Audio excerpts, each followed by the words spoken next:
Hi everyone, Kathy Beltran with Sacred Dance with Trance. I'm so super excited. I finally have fellow member Niki Eagles, a medium from the UK. I've been trying to, I finally got Niki to come on here, and I'm so grateful to her. Everybody, Niki Eagles. Thank you everyone. Thank you, Kathy.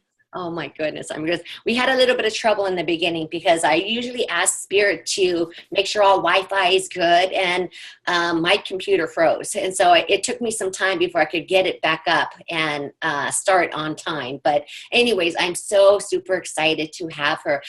One of the things I wanted to do or tell real quick is that I've noticed that with the interviews, we shift a little bit. In the beginning, it was a lot about all the basic questions on development. And now it seems that, and a lot of the questions are tailored to the guest, but it's more of a conversation that we have. And from there, the questions come.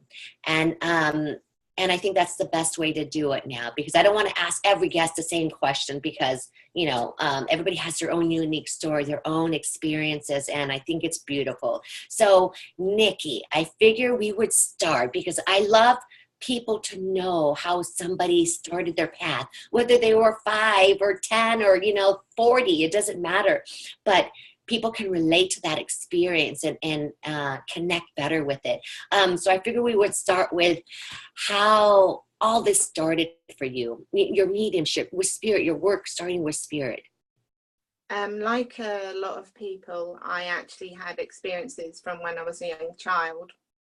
And for me, a lot of them were quite frightening, I have to say. But then also, for me, if you had family that was understanding to what was going on, or you're born into a spiritual family, I always think, oh, how blessed you must be. So when these experiences occur, they make you feel more relaxed within yourself because you've got support there. But for me, it wasn't quite so yet.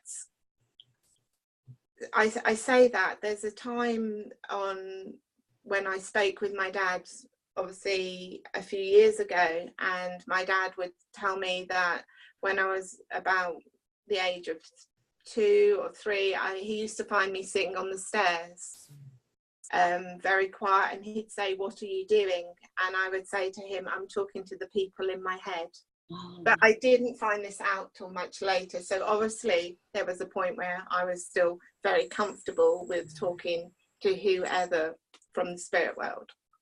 And so due to my family circumstances, me and a couple of my sisters, we ended up having to go into a children's home for a while, and it was run by nuns, and my experience of nuns at that time wasn't holy, and used to have to, at night time, they used to obviously lock the bedroom doors so you wouldn't go anywhere. So there was no access for you to go to the toilets and bits and pieces. So a lot of these children probably would have wet the bed and bits and pieces. And so what they would used to do was the following day, they would line you up to go and stand on this stage and express to everybody what you have done. And when you reflect on that and look at the age of some of the children, and that now your heart, goes to them. And on one occasion I was in the queue, not because I'd wet my bed, because I'd actually lost a little red shoe. So I had to, the feelings obviously of everybody, and that daunting feeling as a small child, and that fear, because I've always been very sensitive to the energies, didn't understand it till much later on in my life, but obviously everything like that would have been there. So this whole fear to stand up on stage and tell everybody that I'd been naughty and lost my little red shoe.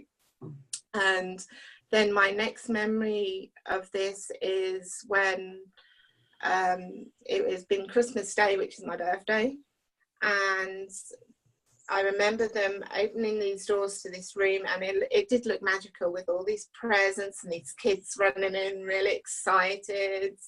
But as soon as they were opened, it was pretty much, now the toys go away. and I wanted to stay with the toys and play with the toys and be a child, basically.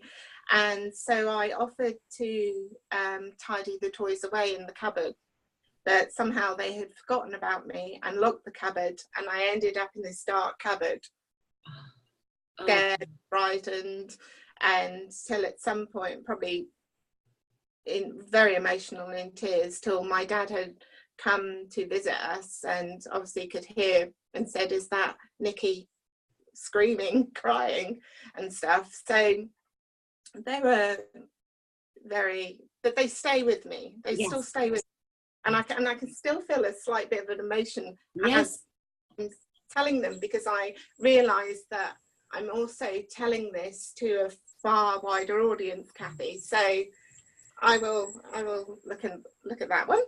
And no, I totally can relate to that. I mean, I think a lot of us have these experiences. They happen to us. And as a feeler myself, when you tell me this story, my heart is already aching for that small child, those children, the small child, you being younger. And I'm like, oh my God, I can't imagine being there. But I know that affected you. Yeah. But I mean, I can't take blame, obviously, from my eyes and my position now. I can't blame parents for for the choices and bits and pieces, because I'm also at a point now, but it will lead me up to where I am now, as to I believe, I would have seen what my life was going to undertake at some point from the spirit world, so I no longer become the victim. And that's what, I've been releasing and letting go of, all the different layers of life has given me to, so it's huge sitting here and talking to you. Oh, yes. So my next memories really was, my dad was in a relationship, and so along joined my sister Julie. I don't like to say stepsister, because she's just as much my sister as my other sisters, and love them all to pieces. And but we would I would get a lot of my sister Julie, my sister Julie said it was I traumatized her sharing a room with me when I was young. You traumatized. And my dad would say, "Oh, but you were asleep, it's just night terrors and bits and pieces." And I'd be like, no, it wasn't, because on one of the occasions I had actually woken up and I wanted to go to the toilet, but I remember that feeling of dread of having to go down to the dark, to the toilet, and I'm preparing myself, I'm going to go, I'm going to run, and I'm going to run back. And when I quickly done that, quickly got back into bed, it was all safe, and I was aware that there were people around me, but I couldn't see them, and it felt like that they were touching me or pulling at my energy. And so I used to go into this like trying to get this scream out, and it's like I couldn't scream, but then when I did manage to get there to scream, or it felt like that paralyzed feeling as well at the time of it happening. And so this will people say, oh, it was sleep state, but I know I wasn't asleep, because I had just run back from the toilet. And but I'm probably going to skip Kathy. So no, you're fine, because I completely understand what you're expressing. You're talking about, it's all leading up, because everybody has that experience, and you're sharing this. It's very important. Yes, it is. I used to find myself at one point when we lived in Kettering, and I actually got a bedroom of my own. Otherwise, me and my sisters, we always used to share bedrooms, but one of us on occasion used to be able to go in a bedroom of our own and everything. But for me, it wasn't, whereas it's supposed to be like very exciting, not having to share my things with my sisters. It was actually quite daunting, because I would often wake up at the ceiling. Wow. And and be at this scream at the thought of it. And I used to find little items went missing, and I knew they wasn't it wasn't my sister's, because I'd have put them under my pillow and things like that. And so I'd spend like nearly a week in between my dad and my stepmom, you know, because I would be traumatized. And apparently I used to sleepwalk as well. So, but I would wake up, and there was nothing untoward in that respect for my childhood, I have to say. But I would wake up where there would be parts of my pajamas or something had gone missing, and it's not, I know that it's nothing, and I'm not talking little green men either, Kathy. I just not to do with that. Yeah, as we unfold, my world becomes very weird and wonderful. And so then my next experience was, as I was staying at a friend's house around the corner, and obviously having a sleepover, sharing her room, and I woke up in the middle of the night to see this lady just walk past in this long white dress, and she walked past, and I'm fixated in fear, and because she turns and looks at me, and I was just like, again, I screamed, ended up sharing a bed with the adult because it frightened me. And then on another occasion when I was small, that comes to mind, which now I would think, wow, amazing, let's do this, but at the time I didn't, was I woke up to see some playing cards all raised up in the air, going round in a clockwise circle. But for me, this was really frightening. Yes. Yeah. So then I kind of moved to I'm trying to think which age I kind of moved to. I probably moved to my 20s, and I had dabbled in a bit of Ouija boards and stuff with my sisters and stuff at the time when we were small, and again ended up full of fear and sisters doing that as well. And so everything for me really was not a pleasant experience, or not one I understood at the time as well. So did you not have, like with your family, you didn't have that support? Like they didn't know, they couldn't tell you, you're just connected to the spirit world, this is happening because you're with the spirit. Did you have that support growing up? No, not really. And obviously due to the circumstances with my parents, you know, I'm sure my mum would have liked to have sport, but you can't go backwards, you can't change what happened. Yeah. And you know, a lot of people can relate to this, because I mean, I certainly can absolutely relate to your entire story. I just thought I lived in a lot of haunted houses, and I didn't have that support, so nobody could say, hey, you're just a medium. Anytime I would move to a new house, I'd be like, oh, please don't let this be haunted too. I mean, because I didn't have that knowledge and that understanding, or nobody to help me explain what was happening with me. So I absolutely had a very fearful experience as well in the beginning. So I completely can relate to everything you're saying. And I also used to suffer a lot from tonsillitis up till probably about the age of 27. But every time I would suffer with tonsillitis quite badly and everything, and be in bed, I would always see people coming out of the walls at me, see these faces, which used to really, yes, you know. And so it's probably in my just before my early 20s where I actually wanted to join the military. Ooh. And so I was still living in Norfolk at the time, and so I decided that there wasn't much opportunity for me there. So I actually went and moved in with my mum for a short period of time. And so obviously my mum was used to have people around for readings and bits and pieces, but I didn't actually, as much as I was aware of it, I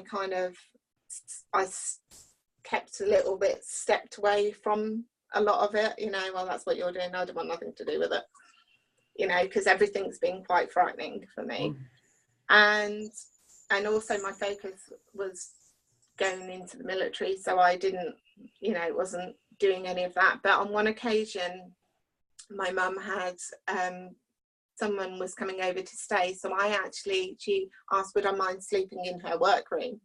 Well, I done that once and once only, because they had me awake at the early hours of the morning, and it was like a movie film, just going so fast, being shown all these images and bits and pieces, and it was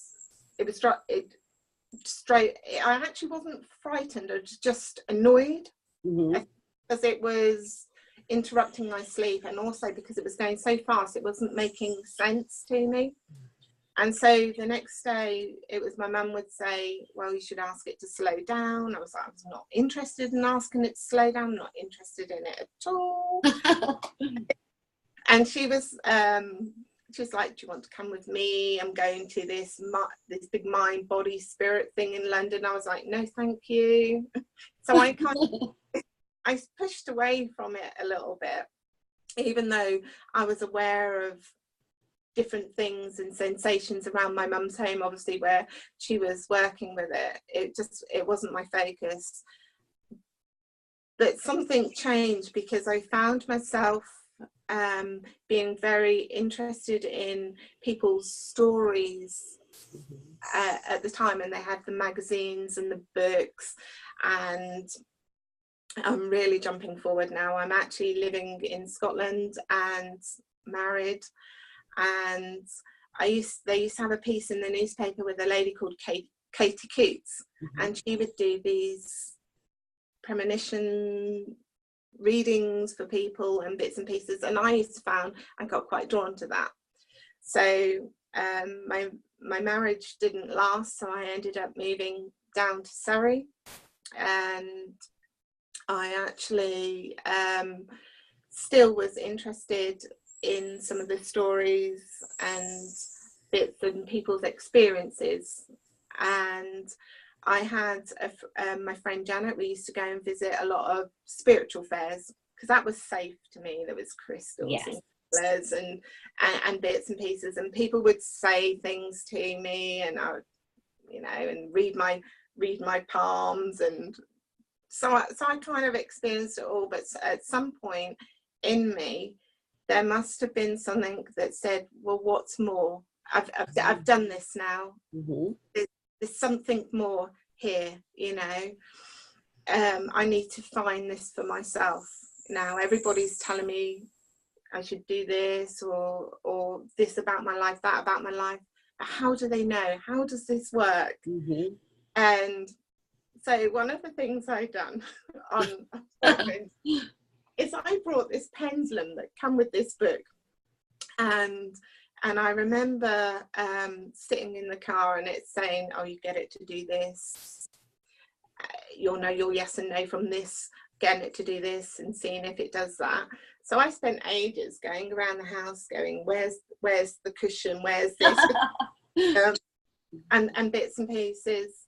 And then I started getting information through as I was doing this. So I was like, oh, all right. And then I test it on somebody, because they'd say, oh, you're making that move and you're doing this, but then I'd start coming out with this information. So anyway, I was at work, this lady started talking to me about she'd been to a spiritualist church, and I had been to the spiritualist church once with my mum whilst I was living with her, but I can't actually remember too much of it, to be perfectly honest with you. And so I brought my dad along with me for support, because I was like, oh, please come with me, Dad, please come with me, what's going to be like, what they're going to do. And there was a chap on that Steph mentioned called Eddie Jarvis, and I was like, oh, I know that name. And the medium for the evening, and I wanted someone to tell me what I should be doing. I really did. I wanted them to say to me that it's okay, what all this stuff that's coming through your head and everything, it's normal, it makes sense. And when I walked into the church, I was greeted by a lady called May, who was so small and so beautiful, and her she made you feel so welcome. And I felt a sense of that first impression of walking into a church was a sense of coming home, or like I'd stepped one step towards heading home. It made me feel emotional too. So it's very beautiful people. And Eddie had come to the end of his end of the service, and I remember sitting back going, oh, I don't know. I still don't know anything in my head. And before I finished, he started telling me all this stuff that I'd been feeling and answering all these questions. And I was like, I remember sitting back going, oh my God, this man's in my head. And get into my head, because he was answering it word for word as my questions were there. So I was hooked then. Oh my goodness. And I love how you said that, you know, you had this experience and it felt like coming home. So many others have said that. And that's what I was talking about. It's like a point where you have this fear, absolute fear. And then slowly you start to embrace it because you get curious and then you start asking the questions. So this experience is actually beautiful. It was set up beautifully for you to hook you, completely hook you and push you on your path, you know? Yeah. But so many can relate to this, especially the fear. I mean, seriously, a lot can relate to that. And even those experiences, some people are going to be listening going, oh my God, that happened to me, you know? So this is why I love to have people share their beginning and how they got into this. And it's beautiful, you know? So yeah, I love your story. I love that moment when you're like, oh my God, he's listening to me. What's going on, you know? So it's naked, I feel exposed. That's how it felt. And so I remember them mentioning like a home circle, development circle that they done, and I remember asking if I could come along, and I think they wanted a bit more commitment from me to be going to the church rather than, you know, because I understand you don't just want anybody sitting with you, but I ended up being invited to go along, sat round at this just this table, and Eddie was there to direct people what to do, and he said, right, I'm going to get you all to go into meditation. And I'm just looking at him and I'm like, open up, meditation, what's he on that? And I'm sitting there going, oh, do I belong here? Because I don't understand what he's asking. And he just said, I'll never forget, he just said to me, remember your baby's soft spot, bring the power down, quieten your mind. And that was it. That's all I had. and I remember my first experience then, and meeting this man that was in this like electric blue suit and everything, and the emotions and the feelings that actually come with it of love, and I think some of the experiences as you're developing and unfolding that way can really move your emotions. And you can't, everyone says you feel this love, but it doesn't matter how much, you cannot express it to somebody. It doesn't, words don't seem to fill the love that is actually felt. And so then the following week, again, this gentleman appeared, but he appeared as a monk. But I kind of went, I recognize you. And they were like, well done, because it's how I feel. It's not how you see me. It's how I feel. So at the time, I'm probably exploring more into what I'm doing, going to this group, and I'm introducing myself to cards and bits and pieces. And I would look at these cards, and I'd look at the book, and then there'd be cards, and if I didn't like them, I threw them out. I was like, I love that. I don't want to be told things that are horrible. I just want all lovely cards. And then I'd hold this pendulum still. It was terrible. I cringe now when I think about holding this pendulum as it like support, as clarifying what I was getting through, and bits and pieces. And my friend Janet, bless her, we'd gone round her mum's house, and my friend Janet had recent, probably could be about a month, 6 weeks, had lost her father. So it's very painful for her, and obviously her mum and bits and pieces. And we're sitting there, and I thought we'd just gone round for a cup of tea. And she said to me, Nikki, get your pendulum out and can do a reading for my mum. And I was like, well, I put on the spot, and I was like, Janet's mum, Lizzie, she's a lovely lady, but she's very straight, and she will tell you. And she said to me, because I had received some information from Janet's dad, and even though Janet was my best friend, I was really cautious about giving her this information while she was so raw with grief and emotion. So I hesitated with it for a while and everything. And obviously she told her mum, and which is obviously going to be very painful for her. And so she said, yeah, I heard what you've said to Janet, and if I find out you're lying, oh my goodness, then you are never welcome in my house again. So if there's no pressure, oh my goodness. So I kind of just had to trust whatever. So, and all I remember is 2 hours later, her mum saying to me, you're welcome in my house anytime. I don't even remember what I said. Oh my goodness, wow. So yeah, so it was huge for me. And so obviously I met my husband, Craig, love of my life. And better say that, Kathy. And I explained to him very early on about what it is that I believe in and everything, because I thought it's such a part of who I am, you know, where I want to be. And I'm not saying he understands everything, but he's supportive and he knows me. So also, so we moved to Suffolk. So I had to stop going to this lovely church that I was going to, and suddenly it was like I was thrown out into the wilderness again.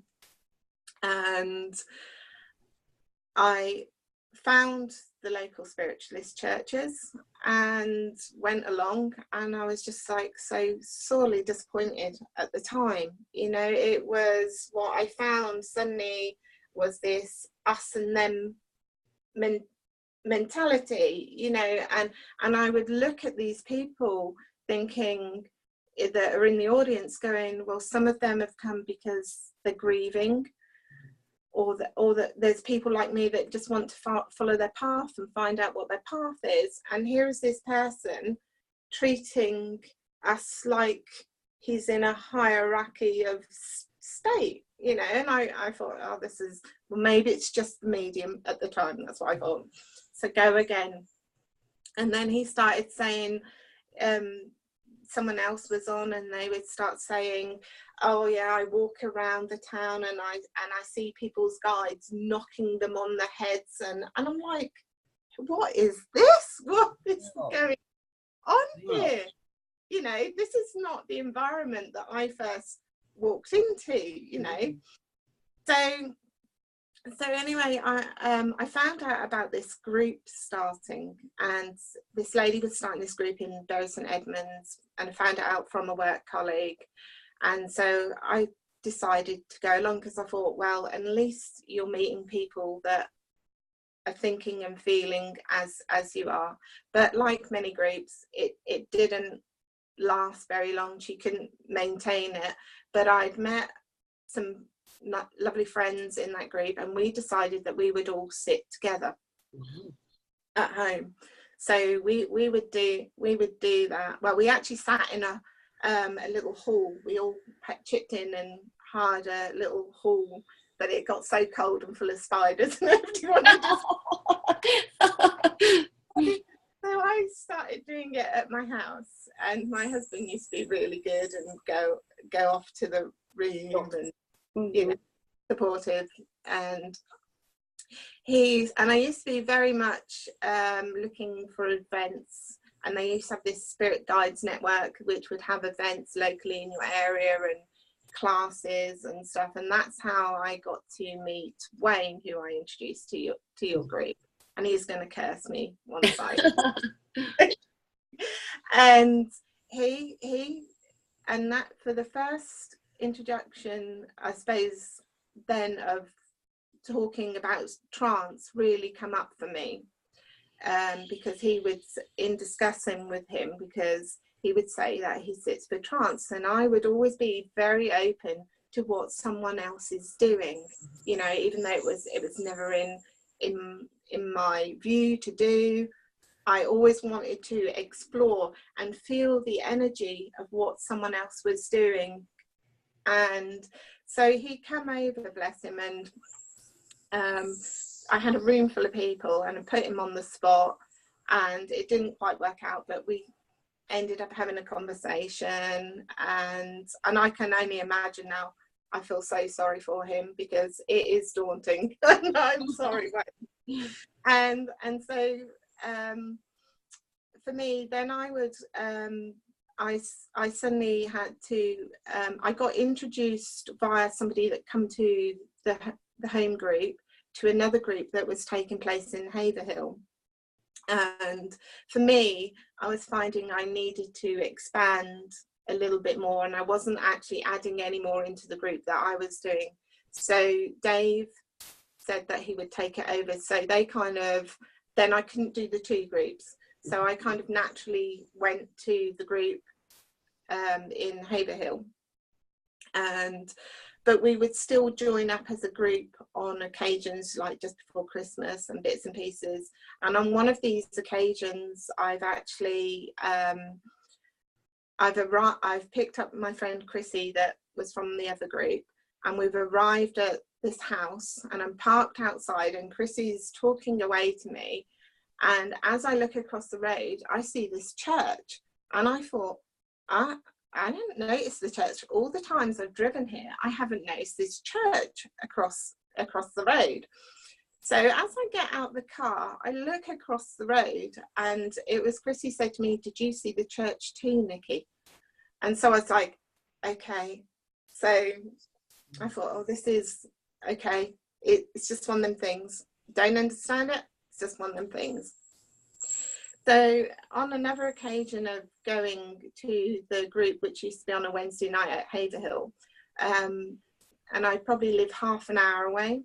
So my husband used to be a little bit, well, can you get home at midnight, Niki? Because any later, you know, I need to get to sleep for work, and I just want to make sure you're home safe. So I'm like, fair enough.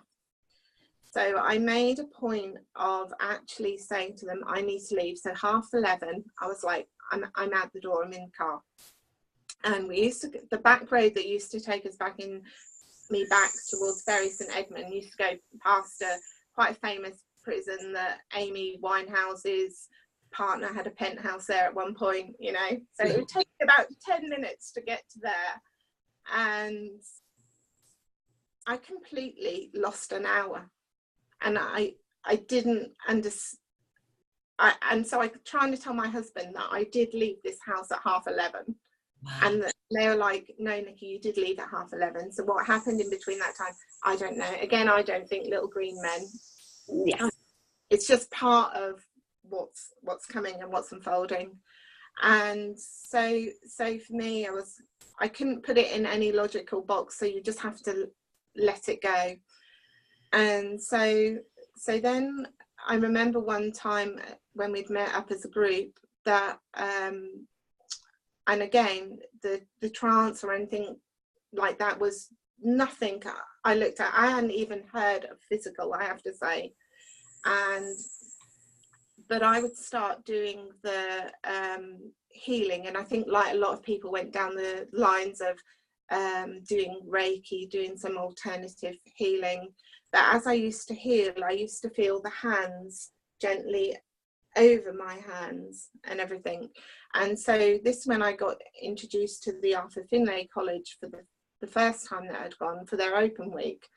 And so we'd gone as a huge group, and my husband had come with me. And he'd actually gone in to sit and watch this trance healing with a gentleman called Stephen Upton. And I hadn't attended this course because I was having a spirit drawing with a gentleman called Alan Stuttle. And what I would say to somebody is, I'd spent 10 years trying to put my guides into a picture. Mm-hmm. And the amount of people that I've allowed to do a drawing for me, and they used to arrive in the post, and I used to think, what is that? Who's that? I don't know them. So, but now I say it doesn't matter. But at the time it was huge, and so Alan had done this drawing for me, but he used to speak about something completely different and do the drawing. And so he was talking about up north and stuff, so I'm like, oh, it's all for my husband. I'm coming here having this drawing, and this is for my husband. So I just rolled it up and said, yeah, I think this is more for you than me. And my husband was like, oh, you should have been in this trance session, it was really good, I think you should go and attend it because of what had been happening with my hands and everything. So I booked this week at the Alpha Finlay College, and it is really daunting walking into this huge magnificent building on your own to, you know, do a week. So I was in the week of doing this trance healing, and I have to say that Stephen was good. I don't know, you know, you hand over yourself really to somebody a little bit as well, you know, probably a little bit too much, but you hand over yourself. So so he would teach us how to blend to go into trance healing. And halfway through this week he said he was going to get us to sit next to him to do trance communication. And I was like, I don't want to do trance communication. I don't want to sit in front of these people and be exposed like this. I'm quite happy to go into off and down as this healing and this other person's with me with their eyes closed too, that I don't want everybody staring at me. And it kind of how it worked out was it got to just before me, and he said, oh, we'll continue in the morning. So I had all night to go till the next day. Oh goodness. So and I thought, and I built up so much fear about having to sit there really. And I sat next to him, and you know, I can't say anything profound happened. I just, you know, I was so conscious about everybody looking at me and expecting something. And I think I just said, we're not ready to talk, is what I said to him. And so I actually, from that, a year later, done a Trance 2 healing course. And I was with a guy called Bill Thompson. And again, during the week, they asked you to come and sit next to them to see if you could speak. Again, I wouldn't say that I wanted to, I had no inclination of doing so. Yet when I had been sitting in group, I had felt the tightness around my throat and my breathing get more laboured, and I thought, this isn't my usual clairaudience, clairsentience kind of behaviours, what's going on. And someone had said to me about trance, but I had just, it wasn't, you know, I just threw it away. It wasn't something that was there for me. And so then it's I know, I'm trying to connect. So then it starts off, my husband was away on detachment in America, and my dog Storm, I was getting him to sing so we could send this little clip to my husband of him singing. And as I was filming him, I saw these energies, these little orbs move past. So I'm like, well, what's that? You know, and then someone would say, oh, it can be dust, it can be this, it can be that. But what I started finding was I would get asked to film. They would say, sit, film. So I would film and I would watch this energy, and then they would start talking to me about the levels and layers and densities and between this space and this space, and all this information was coming through, and I was just like, oh okay. And the more I started working with this energy and filming it and observing it and becoming less frightened of it, because a lot of it you would have to then sit in the dark, and I'd sit on my bed and I'd film this energy, and it would come through in different shapes, and this red energy come through, and so I kind of started to let go and trust them and see this energy building up.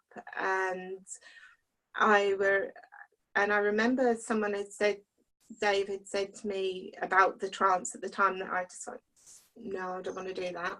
And he said to me, to release it, you just need to say something.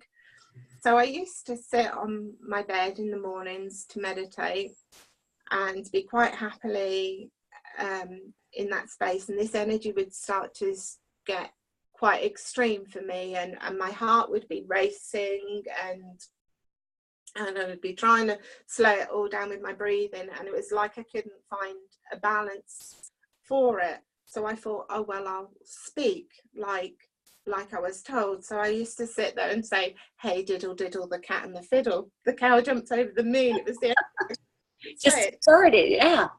Just to keep letting it out, and I would keep repeating this and trying to work out what this energy was doing, and you know, and how it was making me feel, and how it was making my body respond and everything. And it was slightly embarrassing, because when I attended a Sunday church service at Newmarket, the medium says, oh, I have your granny here, and she's saying to me, hey diddle diddle, the cat and the fiddle. And I was, my goodness. Oh my goodness, what I've been doing. And so I wondered why. I knew things were changing for me and stuff with the energy, and I think it more come to light where my husband was taking the dog out, and when he came back, we were going to go off into town. So I thought, oh, I've got plenty of time, I can go and meditate first.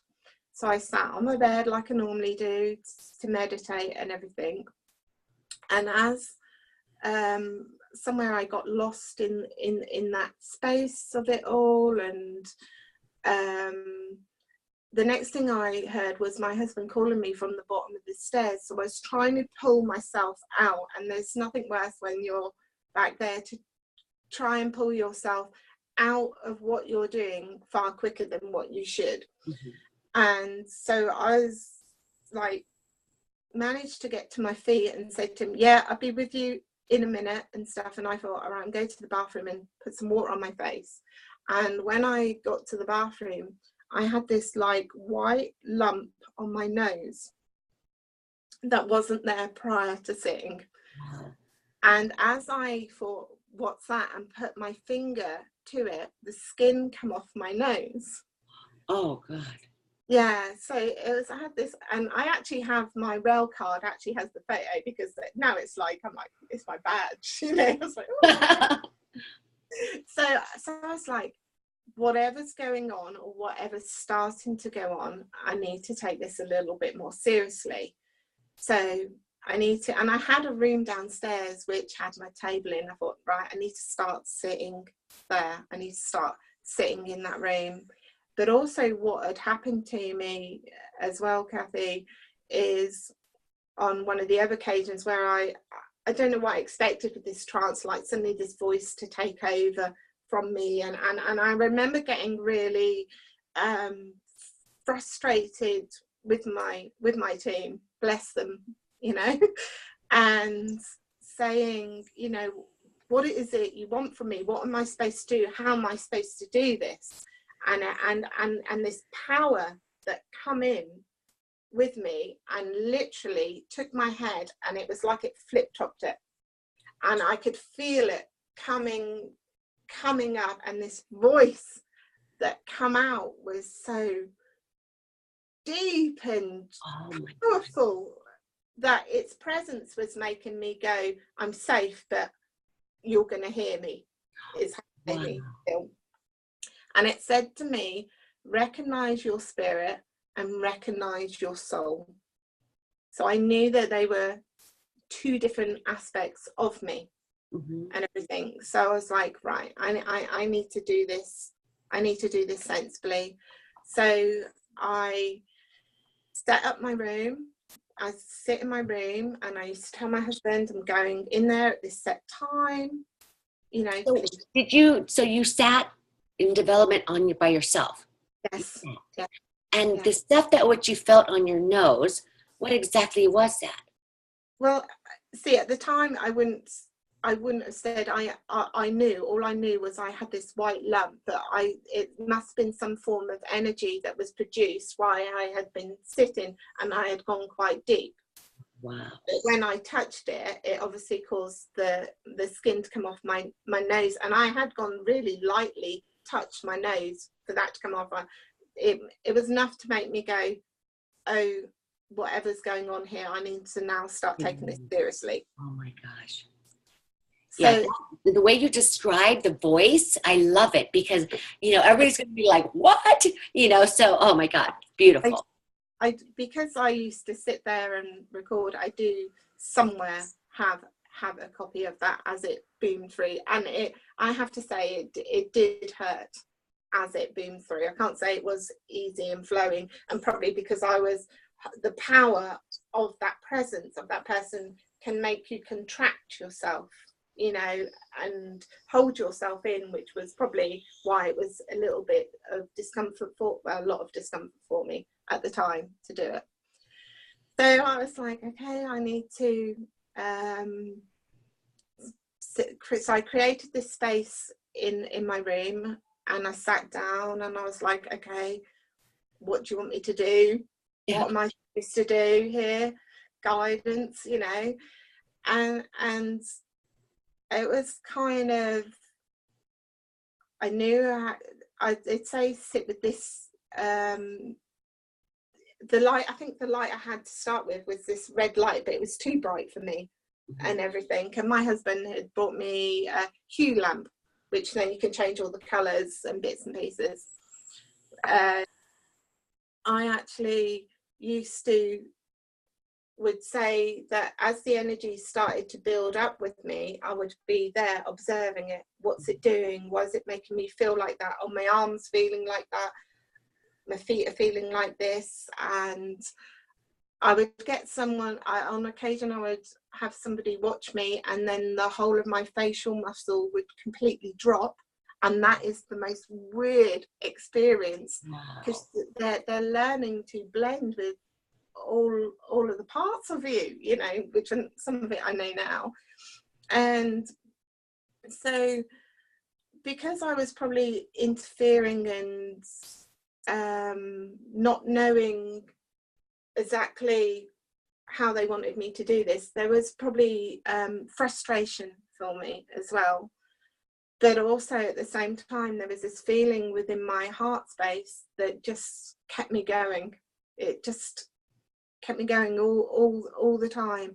And so suddenly it was like, on speaking to someone else, oh, this is happening to me, and they'd say, oh, well, it comes into trance and physical, and I'm like, you know, what's that? And they're like, get the toilet tent. So I had the pop-up toilet tent in the room. I have that too. This toilet tent, like, and again, because then I've put myself in something, I'm looking for something, so you can't help it. You're not, you know. So so anyway, they said to me, take it down. They said to me, take it down and paint the wall black. Wow. So I was like to my husband, can you paint my wall black for me in my room? And he's like, what do you want the black wall for? Black wall. Fine, that's okay. Bypass the husband. Ask my friend Rob, will you come and paint the wall for me, please? Black. So he's like, yes, Niki, I'll come and do that. And so that day, that evening, I actually sat without being in the tent, and I just sat in my chair, and that's some of the photos that I showed you with my hands and the colours. And I was like, what's this? And they would tell me that it was okay to film as long as I start staying out the way. So, and observe it afterwards is what they said to me. Stay out the way and observe it afterwards. So I'm like, okay, I'll try my hardest. And then they would say to me, you need a bowl of water. So all these things were not from books. They were all from the spirit team. And then they were the ones that said, wear black because you'll be able to observe the energy better. So all these things were what it's like your team is giving you that advice to as you're developing. I love that. Yes. Mm-hmm. And I would have friends that I trusted to come and sit with me, but they weren't regular groups and stuff. But I so thank them for their time and sitting with me. And I had a friend called Joe, and he wanted to come and observe some of the energies that I'd been taking pictures of and filming, and so we'd gone and sat in my room in our bed in the bedroom and everything to observe these energies. And I found they started taking me quite deep for obviously around the throat to speak, and he was trying to hold a conversation with me, not knowing what was going on with me. And so and also we had a bowl of water between us, and this water turned an aqua blue colour, and we always curse ourselves that we should have taken a photo of it. And my lot said to me that they used the from a painting my friend had done, they'd used some of the paint and then coloured the water. Oh my goodness. Yeah. So I've had some pretty beautiful experiences. It sounds so very beautiful. Oh my goodness. Niki, I'm going to pause you 1 second, okay? Pause. Okay, sorry about that. I had to stop real quick, but oh my God, I love your stories. I love how you're describing your what you're feeling, and I love how you said that you're like right here. You're kind of observing things, and when you started talking about your cheek or your jaw, or what is it, right up in here, started moving. I mean, it's like craziness. Yes. They dropped muscle in my cheek, and what was quite strange before one of the sit-ins that I used to go and do was that a few days leading up to it, I would have something to eat, and then I'd be starving really quickly. And I was like, oh, I'm so hungry, and I'm feeling a bit like a pig here, but my tummy's rumbling, I'm hungry. And when I went to sit later on, and I always used to have this feeling that I had to move myself off somewhere, or I had to leave my body somewhere, and I think I put a little bit of pressure on myself for that. And so they just always used to say to me, breathe, Niki, breathe, work on the breath, breathe. And so I moved into a space, because the next thing I remember being aware of is I'm on this tube station bit in America. Mm-hmm.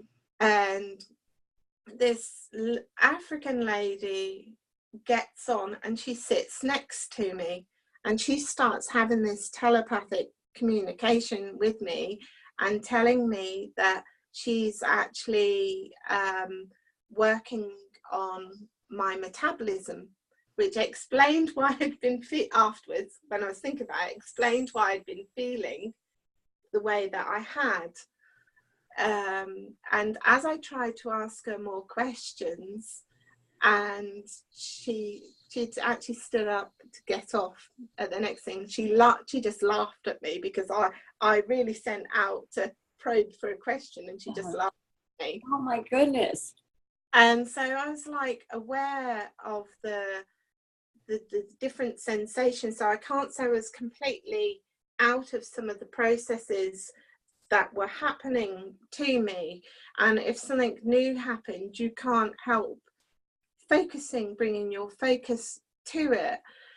But what for me was the hugest impact and change during this is where I'd been doing readings and love to do all the little aspects of spiritual work, they said to me, Niki, it's not that we're taking them away from you, but we need to stop them. So I respect Joe for saying you need to keep your mediumship going, but for me, they said, we need to stop this, you know. So I was like, fine, fair enough, because whatever this feeling was to where I was heading was more, it was stronger, it was more compelling. So sorry,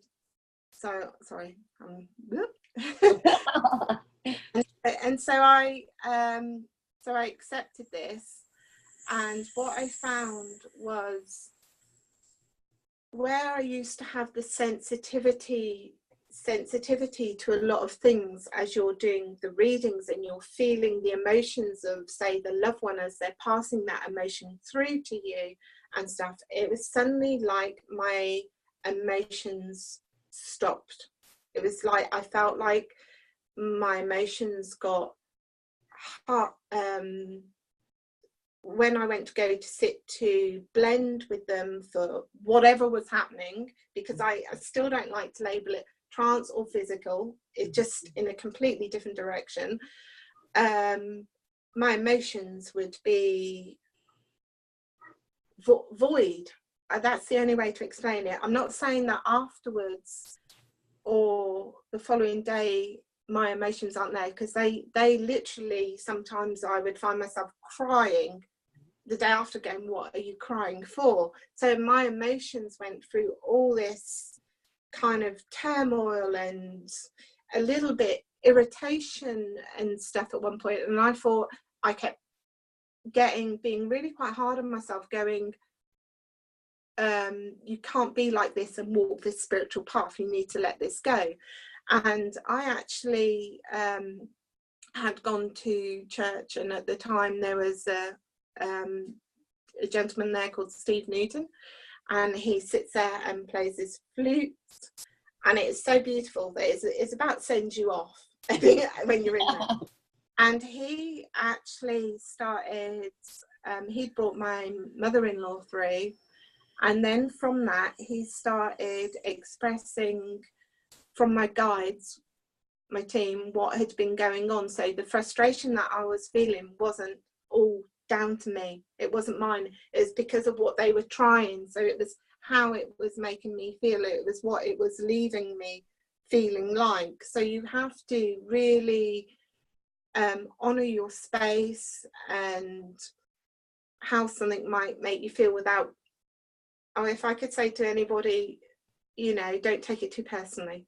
Just, you know, so I would go out for a walk if I could the following day, and they would say to me whilst I'm out for a walk, right, from this point to this point, we want you to stay in the moment. And I was like, what do they mean stay in the moment?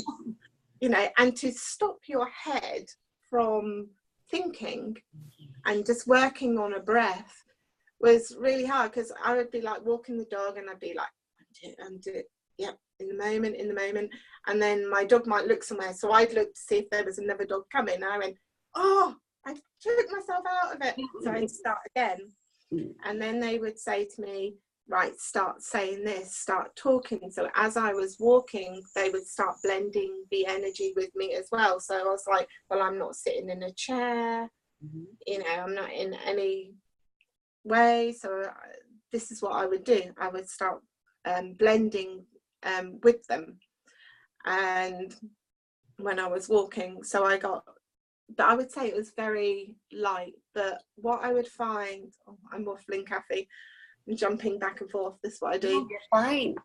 So what I remember going to church, and where I'd taken these stills of these videos, because my I call him Mr. C, but there is a collective of minds that work with me.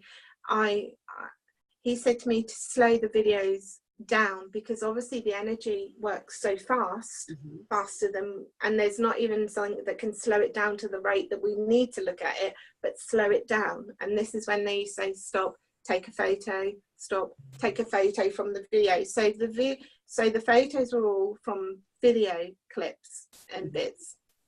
And So I had them on my phone, and I would take them with church because I was hoping somebody would help me understand what's going on with me. And people would look at them, but nobody would offer me any advice or something. Someone had asked me to send them off to Scott, so I did one time, bless him. I did, and he did a lot. So when I was at church at the time, I actually this lady called Pat said to me, do you know what, Niki, you've never had anybody sit for you. So I thought, she said, I'll come and sit for you. So I thought, oh, that's really lovely of you. So she come and sat with me. And what I used to find that they do was, as I'd finished blending and I was starting to come out, they would start to cloak my mind. And so as I was trying to talk to Pat, thinking I'd come round, I'd start being like, and I'd start fighting that. And Pat was going, this is lovely, keep going, just do it. Till in the end, I recall not feeling half my face, like I just suddenly shifted over. And Pat just was like clapping her hands, like, hello to this person, how are you? Oh my goodness. I remember having this awareness going, who's she looking at? Because obviously I could see. And so then they obviously had another open week at the Arthur Finlay College, and I'd arranged to go with my friend Liz, and whilst I was there, Pat was there, and there was another tutor there, and she said, show this person, because this tutor is supposed to have worked in trance and physical.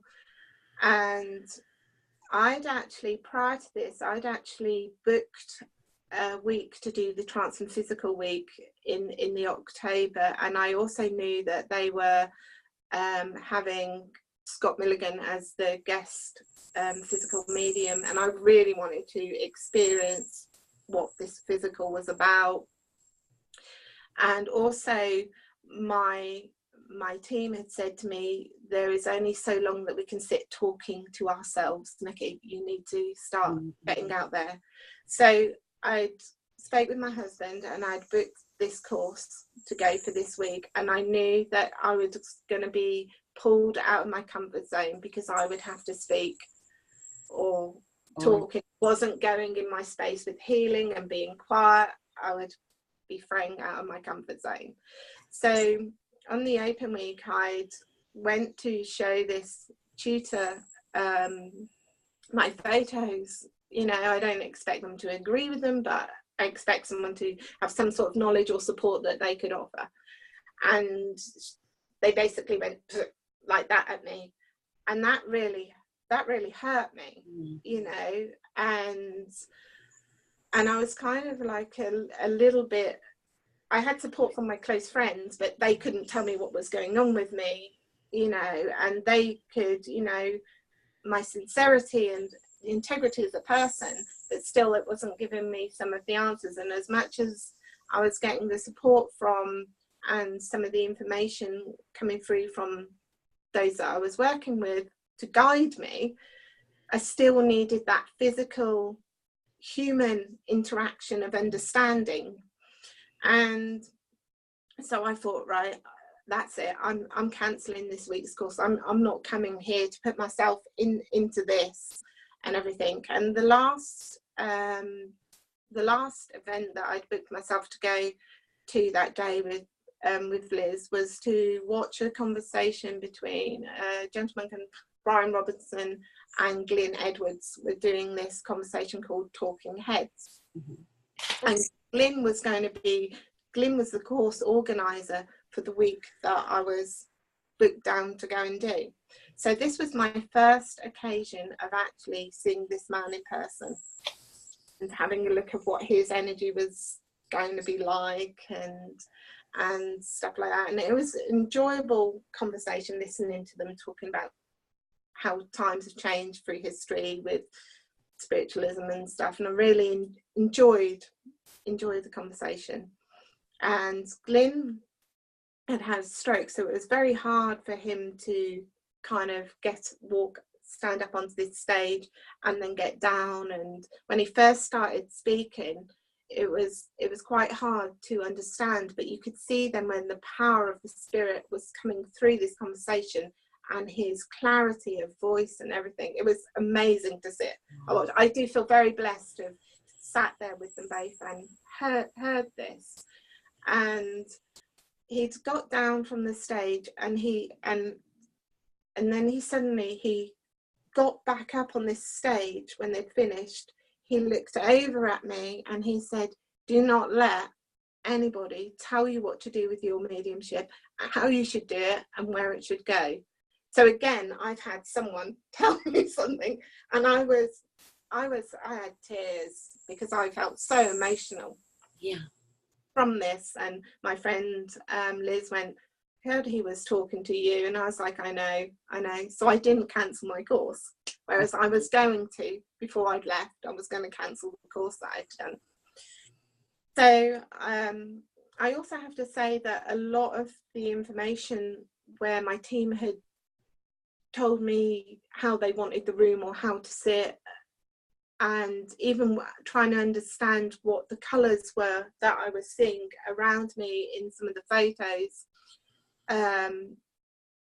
it was always afterwards I would find something, or they said, like, I got then from them I suppose I found the Alec Harris book, but still I wasn't understanding what physical was. Not really. And you know, there was so much information. There was pictures out there of, you know, if you put it in the Google, where you're like, whew. Yes, there is.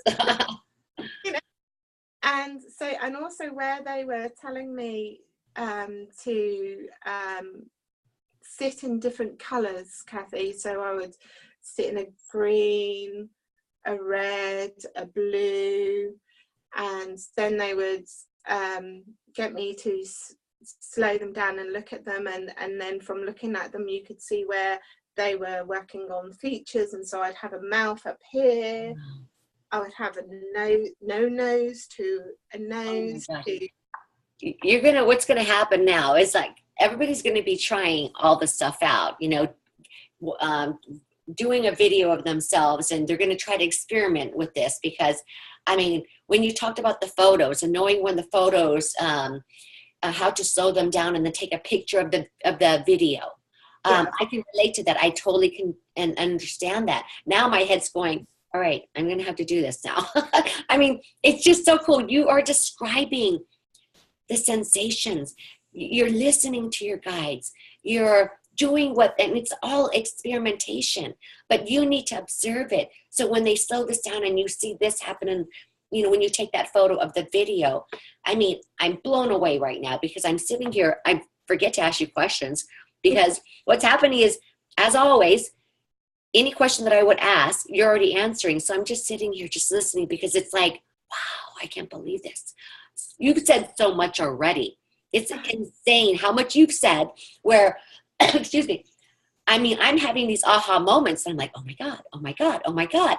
And so I just want you to continue on. Keep going, because I'm like sitting here going, wow. So anyway, I attend I keep obviously with my sitting, so I'm used to actually sitting in the energy of myself basically.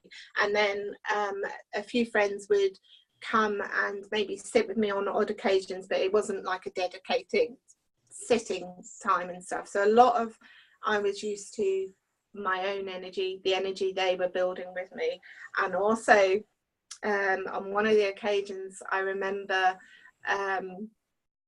when I'd gone to sit, my husband was night flying. The dog always used to want it to sit outside the room every time I went to go and sit. And I knew my husband wasn't due home, but as I'd gone, turned the lights off, and I was getting used to also dropping fear from childhood, scary movies about sitting in the dark and everything. And I just about to go and sit into the tent, at the time, and the door handle went down, completely down, and I went, that's obviously can't be the dog.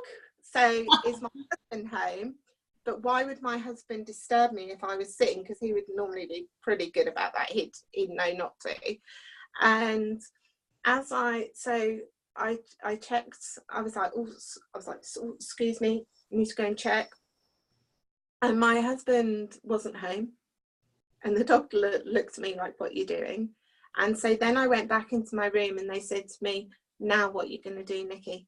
So I had to trust this had just gone on, and then to let go, to go into that space and just let go, you know, and to drop, you know, fear and trust. And but it's not easy to let go when you have so many conditions that you have placed upon yourself through life that are placed upon you. All these things you have to let go to bring forth that power more and more in its state, and also recognize your own power. That's when I started to understand what they meant by recognize your own power and recognize your own spirit and bits and pieces. So then I had went this week and I was so daunted, you know, and there was a lot of people walking around that obviously regularly attend courses, and they knew each other, and there was like, hi, hello, and I'm like, oh. And I ended up actually getting placed in Scott Milligan's class, because Glyn sadly had cancer and was unable to attend the course. So Scott had kindly stepped in to take his and tutor his class. So I felt doubly under pressure, you know, but I knew there was a reason why I would have been placed with him, you know, for my experiences and bits.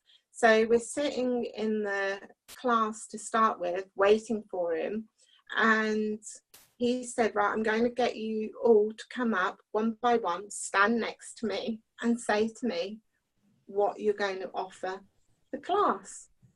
Oh, wow. And so this is me, I'm already on a awkward, because I'm like, here I go, I'm going to have to stand on a stage. So here it comes from all back to this childhood. I've got to stand on this stage and tell everybody. So all through my head, I kept saying, right, I'm going to say this. Someone would get up, they would say it. And it would come like this till I literally, I think I sounded like Larry the Lamb when I stood next to him. I can't even remember what I said because so much in my voice of, you know, and really, well, yeah. And so anyway, I remember. So Scott he's a good tutor, and he said that I was really excited about sitting there, and there were some lovely people, and you always get a mixture of personalities in the class, and you know, yeah, it's a little bit, you kind of get drawn who you want to sit near to start with, because the energy and that gentle energy and bits and pieces. And I remember being the one, he said, right, who's going to be the observer and who's going to be the one going down and blending and stuff. And so I just said, I went to this woman, I'll observe you. And so he said, right, those are observing, you're now the ones doing it. So he twisted it around. I was like, oh. Oh my goodness. He'd said, if you talk, that's beautiful. If you don't talk, that's also beautiful. So there was no pressure. Oh, good. On anybody to do anything. So I remember suddenly having to deal with this energy of a room of people where I'd been so used to sitting in my own energy. And for me, when the energy comes in, and it comes in round into the back of my neck, and somewhere further down in the middle of my spine, it feels like it connects and moves in. It's like something moves in, and I feel like that expansion come out. The discomfort that it used to cause all through my jawline, as well as this power was blending in with me.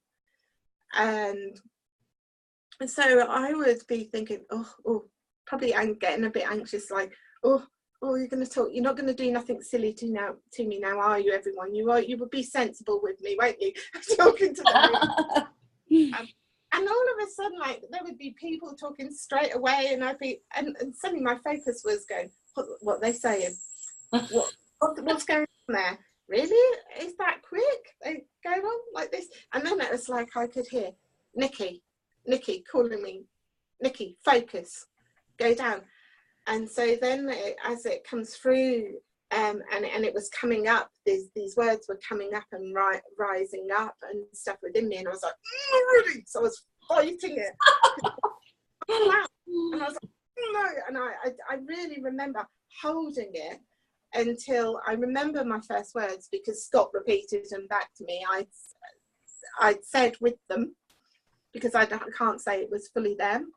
So I said with them, if a tree has no leaves, does then that make it a piece of wood? And they were my first words publicly with people. Yeah. Wow. Oh my goodness. So suddenly from having this voice come out and say this in this half strained, under duress manner through me, and that suddenly people started noticing me. And again, I started feeling a little bit uncomfortable, because I wanted to, no one's any better than anybody else. I just wanted to blend in with people without people taking anything from me that they shouldn't, and just all being equal, and all accepting and expressing people for the journey that they're on. And so it was my first time I got to see physical. Oh, Kathy, I tell you, I was like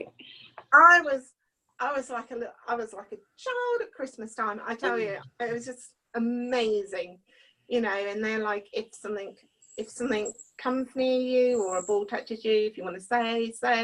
And the two people next to me were shaking, and I wanted to calm them down, so I'm really squeezing their hands.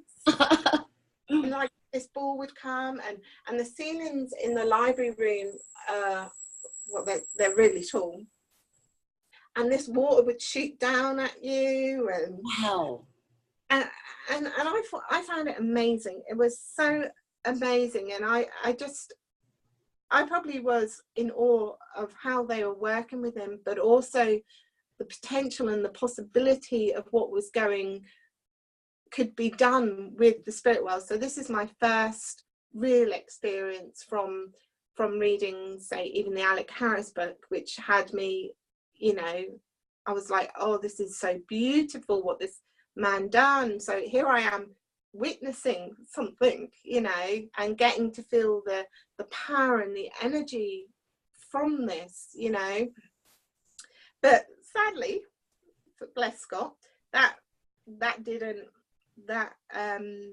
kind of all changed for him after that week, and they started wanting to bring in all these rules and regulations, which obviously Scott and his team couldn't meet, and then everything around physical and stuff seemed to be like this, I know better than you, and like a war, and I was like, I don't want this. I didn't want to come in or under this bracket with all this that's going on.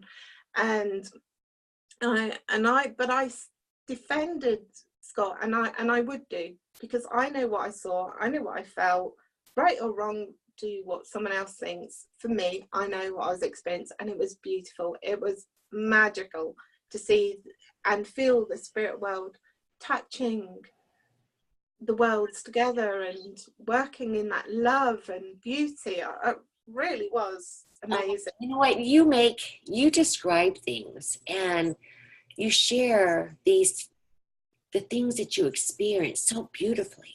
I'm sitting here and I can absolutely imagine it. The wonder, the awe. I mean, the look on your face, you're so very, very, you know, expressive, but it's beautiful because, excuse me, I'm so sorry. The things that you're sharing, your personal experiences, I'm telling you, I'm going to watch this whole interview again, because I'm like having those aha moments, but also those, oh my God, can you imagine that? You know, and you talk about earlier, you talked about support, you know, like, I think it's so important, you know, when you have that support, especially that expectancy from a teacher or a tutor or whoever. Yeah. And, you know, if, you know, not giving you the time of day because they have their own agenda or their own belief that it has to be this way or no way. I don't agree with that, because I believe with spirit, it's intelligence. You know, there's that old way. And you know what? Yes, the old way is beautiful, but I also believe that we're also in this new age, this new period, and spirit embraces that as well. And so when you tell us, you know, you share your experiences, and there's a reason why you started out and you keep bringing up the fear. Yeah. From when you were 5 or when you were younger, because we all have those fears and we all have to go through it and embrace it and change it and come back into our power. And you stepping forward with Scott that day and saying, you know, thinking of all the things you had to say, and then he turns it around on you and you're like, oh my God, but you did it. You stepped forward. And that's what we're doing. That's the other thing that we have to do as healers or light workers or mediums or anything, is to heal as we go, you know, and face all those fears, all the things that happened to us as a youngster or, you know, even yesterday. And I'm so grateful to you for being on here, because this is a part of what people need to hear about. All, you know, not only all your experiences and how you describe it so beautifully, so descriptively, because they're going to have those moments, but it's exactly what Spirit wanted with this interview, because they needed to hear the emotions. They needed to understand all the thoughts, what we think when we're going through sitting in the power, sitting, trying to develop, all those thoughts that you're thinking, the fears, the worries, oh my God, even the you looking at and observing what's going on, because we all do that. But you're saying what we're all thinking. And oh my God, I love it. I love it. I'm so grateful to you. I have to tell you of a couple of moments, if I may, Kathy, that quite profound on learning, because I'm sure my lot honestly are like this. Now, when I went out, and obviously there's a lot of information on the internet, and Robin Foy brought up about the different types of energy. Now, let's embrace both. Let's embrace both types of energy. But I remember as well thinking, well, what's this photoplasmic energy? And so, because I kind of went and understood it, and I found this video where this gentleman would have this flower, and he would manipulate this flower and the energy to make this flower curl. It's out there. I'm sure someone probably go and put a link up to it. And I remember watching it and going, oh, and I could see my lot go, oh, here she goes. So next time I was out for one, at the flower. So I put it into this little thing next to me, and I said, right, I will sit, I will blend, but afterwards maybe use 10 minutes to work on how this gentleman was working with this flower. And I would sit there like some sort of Yoda, you know, Jedi, you know, just trying to how's this work? Right, this is not working. Put it down, go, it doesn't matter. And I would try it again. And I had this pile of laundry to go upstairs, and I'd gone through my lounge to use the bathroom. And as I walked back across my lounge, I felt this awkwardness in my walking, and as I went down, I had a piece of my laundry in my leggings, and they said, we already know how to move matter through matter, so will you stop messing with that flower? Oh my goodness. Oh my goodness. I was like, okay. And they would say that, and a lot of my blending as well would be relax, or the way that they would get me to relax is through art. And I can't say that I'm a natural artist. And I can say so. I can absolutely say so. I've seen your art. So yes, you're absolutely that on one of the occasions of sitting up at my dining room table, and I was making female, I was playing with female, and I would suddenly start to create these little female faces, and then all this information of all these people used to be given to me. And so I thought, no. And I put one out, and someone accepted it and took all this information. I was like, oh, okay. And so and on another strange occasion, but I'm sure it adds to a big picture somewhere, is I'd actually taken on one of the occasions with my dog out for a walk, and I saw this big blue heron land, but it landed into an open space. So Storm's pulling me to head towards this huge bird that had landed, but as we arrived there was no bird there. Wow. And so some of my experiences have been with Storm because I was interacting with him with the ball on the floor, and this little hamster moved across under the table, and the dog watched it too. So I knew that the dog had seen it and he'd seen the bird. So I knew there was things going on here.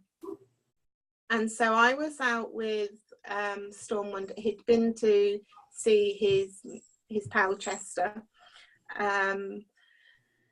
And on the way back from my friend's house, I was going to stop at this airfield just outside Sudbury, which I'd actually walked around hundreds of times. And I decided I'll walk around it with Storm, but because of my energy levels weren't as good, I actually just walked down the centre to do the halfway round and back to the car. And so I remember looking at my watch as I was moved round, and it was like 2:15, and having this sense of everything feels really still and quiet. But I looked at Storm and I thought, well, he doesn't seem really worried or anything like that. And I kept on walking, and then I kept thinking of, have they extended into the next field? Why is that looking different? It's starting to look strange. And all of a sudden, as I thought I crossed over onto this path to walk back round to the car, I'm suddenly the other side of the airfield. And I looked at my watch and it was still 2:15. So oh my God. I can't get my head around half of it. It sounds so strange. Someone says to me, well, maybe you could have walked that way. But no, because there was a haulage company. And even at one point to start with, I thought, oh, maybe they built one on the other side and I didn't realise, because it's been a little while, you know. And so, yeah, I had, Storm was quite clingy for the next couple of days after that with me. So I knew something had occurred, you know. Again, I don't think it's little green men. Oh my God. They were obviously showing me something and moving, because I'm trying to think where I got to. So I got invited to go and sit with a church circle, and it was nice, but it wasn't long-term right for me, because I needed to be sitting.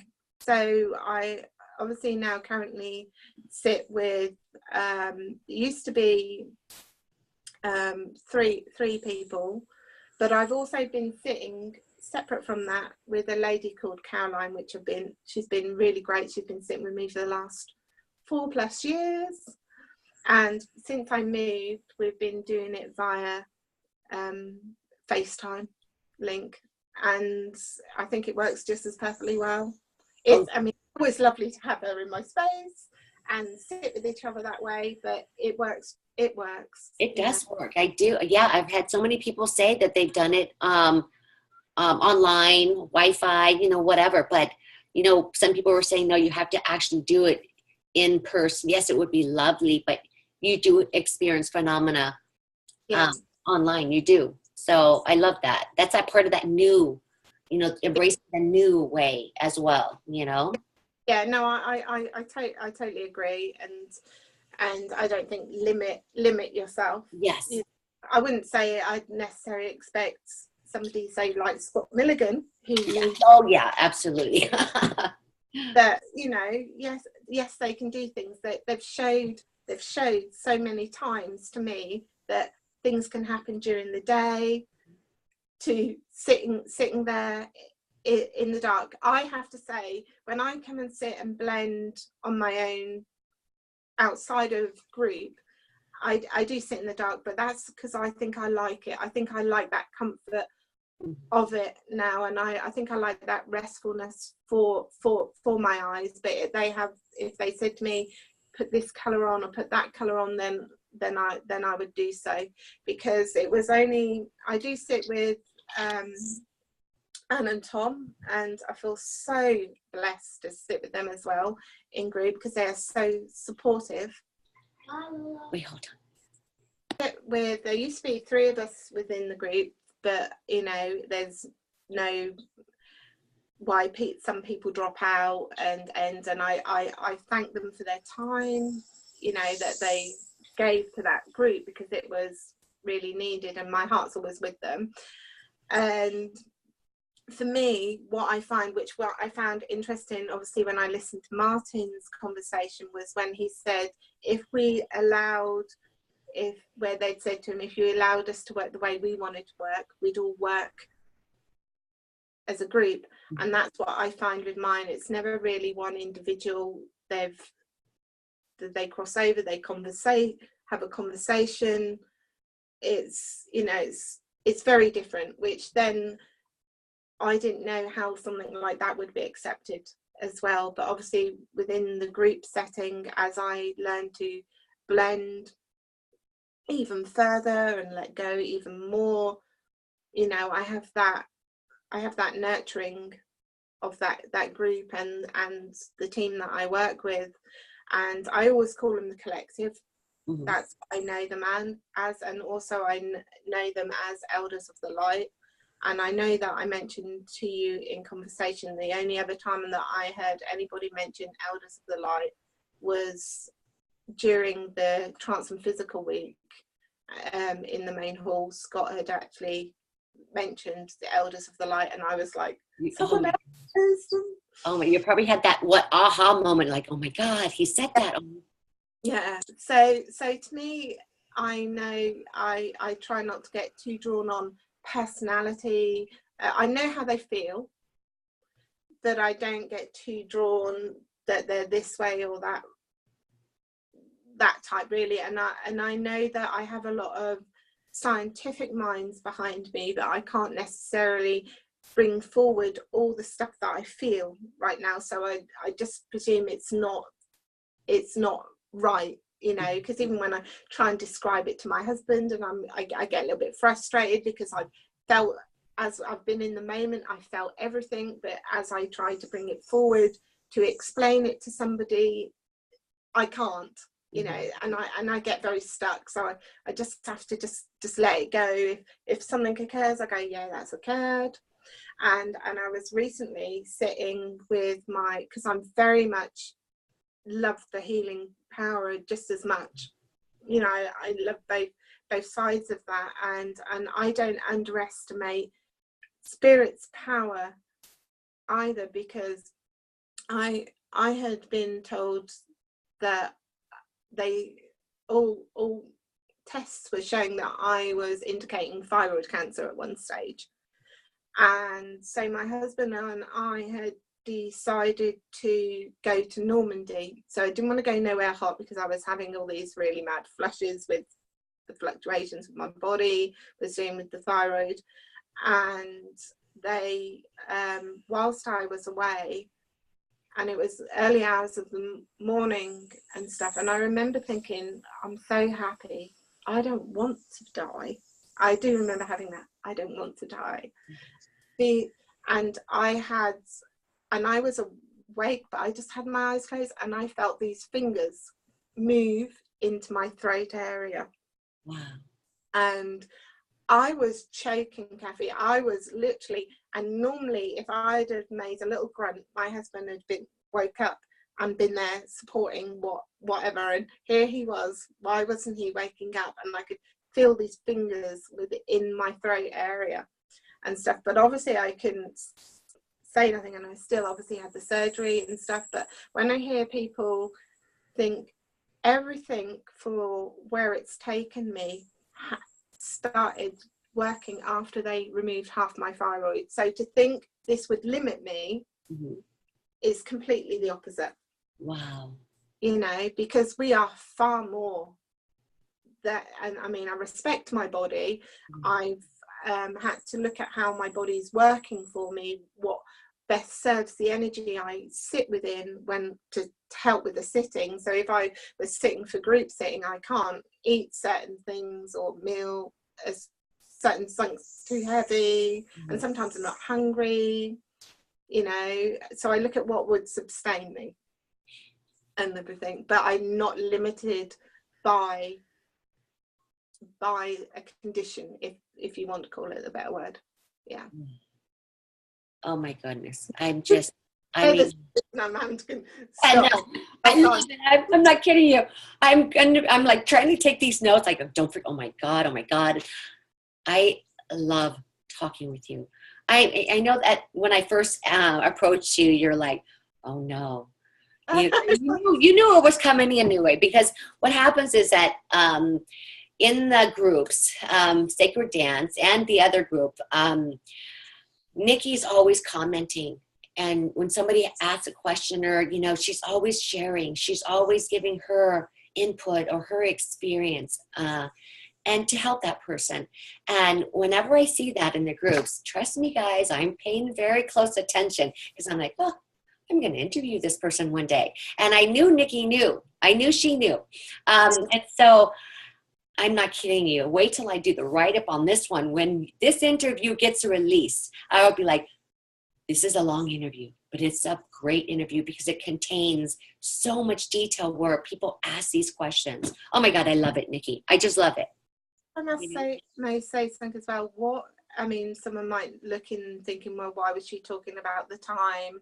Why was she talking about ending up on a field, a different location, but the time was still the same? And what I found that they would do with me as well is, it was like really weird to watch time stop, but they would do that. They would give me an experience, and it would be like, you see, I'm putting time on it, but it would be where you just knew, and I'd go, wow. And then you'd see, say, like the clouds really speed, and I'd go, wow, this is, wow, you know. So that's where I say I have a lot of scientific minds that work with me. And, you know, they say, like, and you hear it, time is illusion, this is that. And when I was in group, I'm being the observer for one of the others and everything, I see the whole room just change, like I've just been moved, but I know my focus is still there, and it's not a clairvoyant image, and the room is changing, and they've put up this, and it looks like this black curtain's gone right out across me, and then there's all these little lights around me, and I can see them all. But I'm happy, even though I feel in that relaxed state with my muscles of my arms and everything. I can move my head and see it, and I'm like, wow, because I'm filled with all this amazement of what's going on around me. And I remember wanting to let Anne know, so I was calling her, and something said to me, she can't hear you. You're in a different space. And when it comes to because I was going, Anne. Oh. In the recording, it's like a clunk. Wow. Where I would have said Anne. Anne. So yes, I know that they can move. They're learning to yes, manipulate space and create space within what we our minds can't even perceive sometimes, to meet us more, you know. So all this, the weather conditions can do this, this can do that. They use these things, but at the same time they go, spirit's intelligent, they've moved forward. Well, so stop you going on about that then. Mm-hmm. You know, let's, unless they say. And that's why for some of those that work with me might step forward and have said a name. Now, I have to say that they might not have been, and they might have led a very, what you'd call a simple life, but that simple life in respect of being a spirit is just as spiritual when you're learning compassion and bits. So they don't need to be a voice that many heard prior. Yeah. And it's, I don't necessarily feel that, and my understanding, and this is not making judgment on anybody, it really isn't, because I would like to experience different people's settings, to feel their energy, and, you know, be open to what has to be said, because there is so much and it's never the same. Yeah, it's never the same, you know. And people will say, well, why does one lot of people say this exists and the other ones say they don't? Mm-hmm.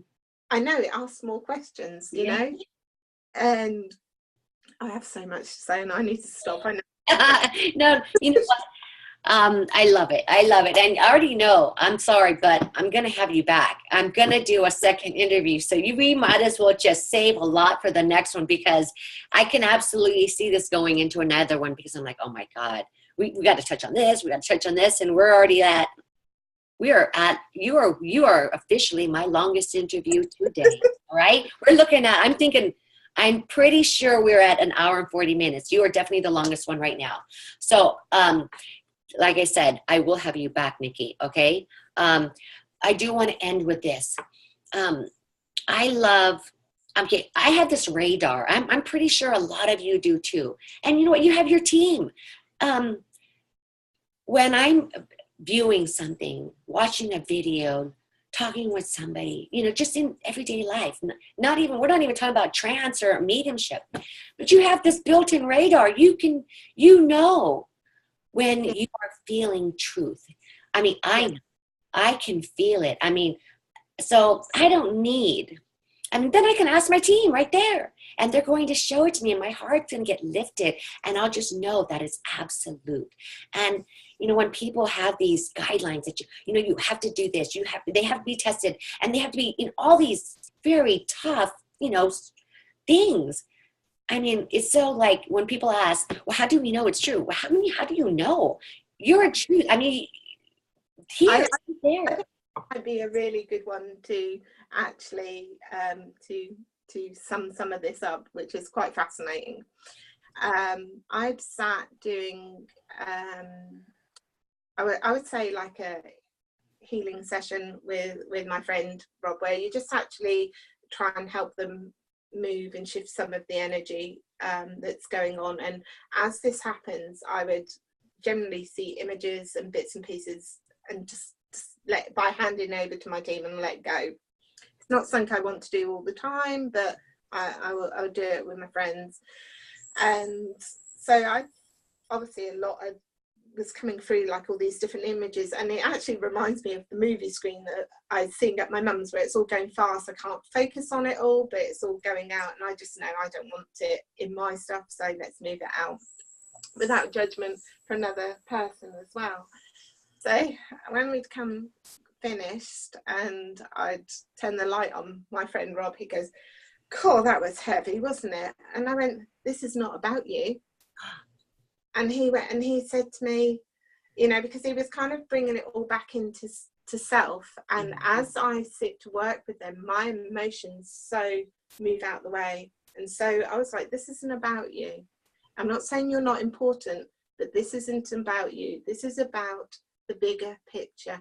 And I got my book and I drew this little pen dot and I went, that's you.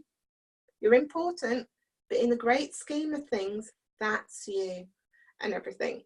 And I'd been told the day before to give Rob one of my crystals, actually. And I remember thinking, I collected them for a reason, so they're there. So, oh, you're asking me to give it away. And it was like, well, Niki, you don't own anything, not truly. So I was like, no, you're right, give it to him. So I leant forward in my cabinets just here, and I actually said to him, which one do you like out of these three? And so I picked it off, and as I sat back, I have a bottle on the bottom shelf, which is a bigger bottle of this Florida water. Yeah, the shaman's use for cleaning. cleaning. Oh yes, love that. I have that too. Love the smell of it. Mm-hmm. So I've squeezed this bottle, and so in front of us in the light, this bottle's lifted up, which then really it should be coming through the second shelf, and it's going like this, and it's like going, and I go, as I told you, Rob, although you are important, in the great scheme of things, you're just a very small fraction of it, part of it. But it's important, you know. Yeah. And I think it's important to accept everybody's journey. Yes. You know, and you know when they're coming from that heart space, and I think that heart space is important, and that's where I'm on it.